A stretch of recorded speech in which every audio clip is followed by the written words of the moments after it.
আজকে আমি ঘরে তৈরি দই বড়ার রেসিপিটা শেয়ার করলাম। দেখো যেটা বিউলি ডাল বলে, কলাইয়ের ডাল, বিউলি ডাল যাই বলো, এটা আমি কাল রাতে ভিজিয়ে রেখেছি। আর এটা আদা, কাঁচা লঙ্কা, নুন দিয়ে আমি পেস্টটা বানিয়ে নিলাম। আর জিরে আর শুকনো লঙ্কা ভেজে রাখলাম ভাজা মশলার জন্য। আর পুদিনা পাতা, ধনে পাতার চাটনিটা আমি একসাথে করছি।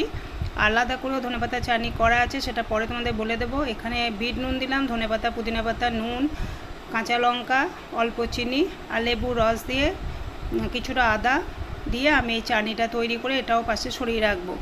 আর ব্যাটারটা তৈরি করছি এই করে নিয়েছি, এভাবে ভালো করে আরেকবার ফেটিয়ে নিচ্ছি। এবার ব্যাটারটা সঠিক হয়েছে কিনা সেই জন্য একটা বাটিতে আমি ঠান্ডা জল দিয়ে অল্প একটু ব্যাটার আমি ছেড়ে দিলাম। দেখো ঠান্ডা জলে ব্যাটারটা উপরে ভেসে উঠলো, তার মানে আমার ব্যাটারটা পারফেক্ট তৈরি হয়েছে বড়ার জন্য। এবার কড়াইতে আমি সাদা তেল গরম করতে দিয়ে বড়াগুলো সব পরপর ভেজে নেবো। বড়া ভাজা রেসিপিটা আমি পরে তোমরা যদি চাও দেখাবো, এতটা বড় হয়ে যাবে সেই জন্য আমি আর দেখালাম না। এরপর উষ্ণ হালকা গরম জলে আমি হিং আর ভাজা মৌরি গুঁড়ো দিয়ে জলে ভিজিয়ে নিলাম। এরপর আমি বড়াগুলো এখানে ভিজিয়ে রাখবো মিনিট 10-15 জন্য। তারপরে এই পাত্র থেকে ভালো করে বড়াগুলো আলতো হাতে চাপ দিয়ে জলটা বার করে নিয়ে আমি বড়াগুলো অন্য একটা বাটিতে তুলে নিচ্ছি। এবার দইটাকে তৈরি করে নেব। দইয়ের মধ্যে দিলাম চিনি, এরপরে দেবো চাট মশলা আর জিরা, শুকনো লঙ্কা যেটা ভেজে রেখেছিলাম সেই ভাজা মশলাটাও দিয়ে দেবো।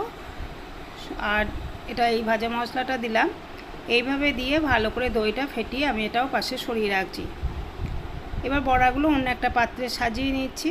এর ওপরে যে দইটা আমি তৈরি করে নিয়েছি, দইয়ের চাটটা, সেটা আমি উপরে পুরো 2-1 চামচ করে দিতে দিতে পুরো বাটিতে যতটা দই তৈরি করে রেখেছি সবটাই দিয়ে দেবো, মানে দইয়ের পরিমাণটা বেশি দিতে হবে। এরপরে আমি দিচ্ছি বিট নুন, ভাজা মশলা, পুদিনা পাতার চাটনি, ধনে পাতার চাটনি আর তেঁতুলের চাটনি। তেঁতুলের চাটনি, পুদিনা পাতার চাটনি, ধনে পাতার চাটনি এগুলো দিতেই হবে। আর সাথে দিতে হবে চাট মশলা, তাতে খেতে অসাধারণ লাগবে। আর উপর থেকে সেউ বা ঝুরি ভাজা দিয়ে এটা পরিবেশন করতে হবে।